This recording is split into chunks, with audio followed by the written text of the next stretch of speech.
Hey guys, welcome back to the channel. Today, I'm going to show you how you can use the Castle app right on your laptop or PC. Normally, Castle is made for Android, but with this method, you'll be able to run it smoothly on your computer.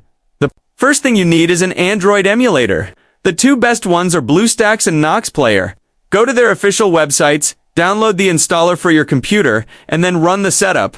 It'll only take a few minutes to fully install. Once that's done, go ahead and launch the emulator.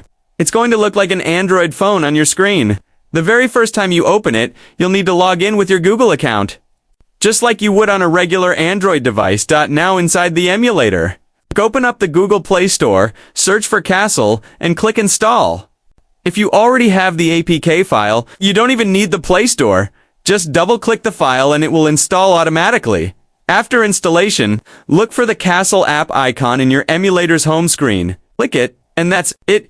You can now use Castle on your laptop or PC exactly like you would on your phone. It runs the same way, but now on a bigger screen with your keyboard and mouse. So that's how you install and use the Castle app on a computer. Super simple and effective. If you found this tutorial helpful, go ahead and drop a like. Hit that subscribe button, and let me know in the comments if you want me to cover more app tutorials like this.